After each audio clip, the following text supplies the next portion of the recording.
Ya, hari ini saya akan sharing suatu judul yaitu Wealth for Generations, yaitu kekayaan untuk generasi penerus. Kenapa penting ngomongin hal ini? Ya, pastinya semua dari kita pengen banget memberikan warisan yang terbaik buat anak cucu kita. Salah satunya adalah harta kekayaan.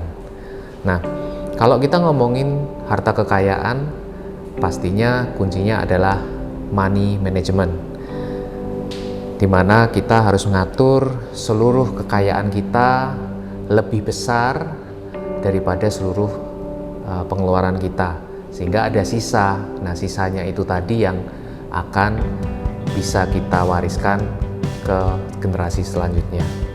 Jadi kuncinya adalah di money management. Nah,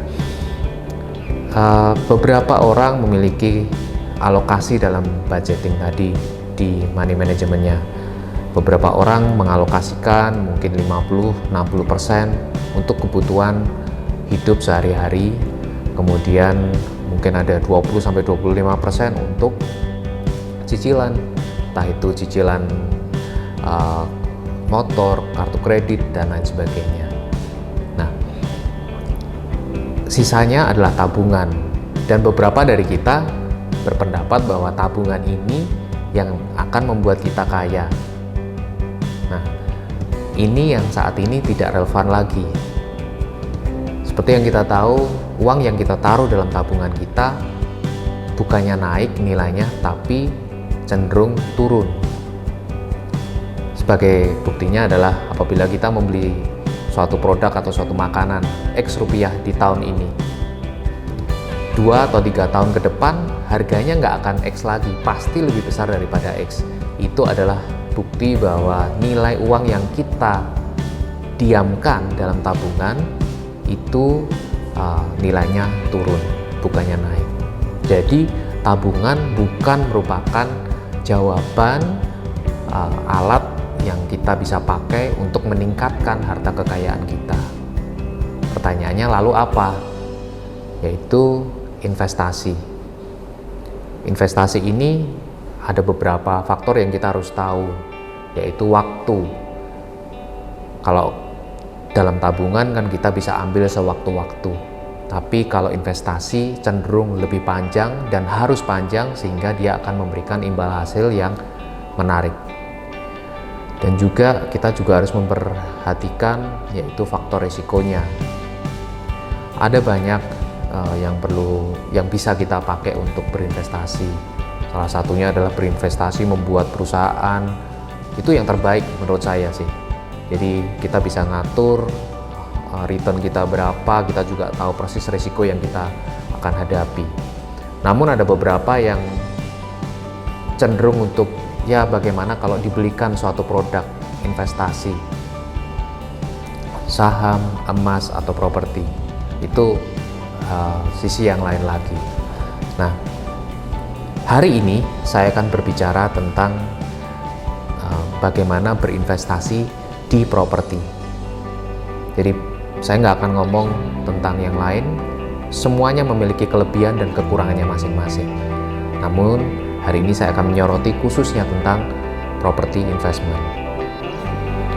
Kenapa saya lebih cenderung ke property investment? Jawabannya adalah stabil. Pasti dia akan naik. Kalaupun ada penurunan, itu hanyalah suatu koreksi, dan kemudian dia akan terus-menerus secara pasti perlahan dia akan naik. Nah, seperti yang kita tahu, dunia saat ini penuh dengan ketidakpastian, kemudian adanya pandemi, kemudian adanya banyak hal membuat gejolak semakin sering kita hadapi, kemudian apa yang harus kita pikirkan semakin kompleks. Nah, hal-hal ini pastinya akan membuat cara kita berinvestasi maupun apa yang kita investasikan itu bisa dengan mudah naik secara drastis ataupun turun secara drastis pula. Jadi ini tergantung dari teman-teman semuanya mau pilih yang seperti apa. Namun properti lebih stabil, lebih kalem Dia tidak akan naik sedemikian cepat, tapi kemungkinan turun kecil sekali. Boleh dibilang tidak akan turun. Kelebihan yang lain kalau kita berinvestasi properti adalah kalaupun kita beli rumah, kita bisa pakai rumahnya, kita bisa tinggal di situ. Kalau kita beli ruko, kita bisa memakainya untuk bekerja. Jadi kelebihan yang itu juga sangat-sangat menarik kan, kita bisa memakainya. Kalau kita nggak memakainya, kita bisa sewakan.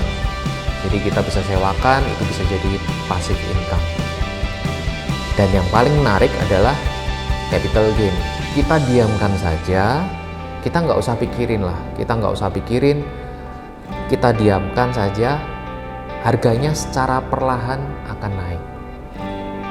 Nah, itu adalah kelebihan-kelebihan yang saya sampaikan dari property investment. Pasti ada yang bertanya, kapan ya waktu yang tepat? Kan ini baru pandemi.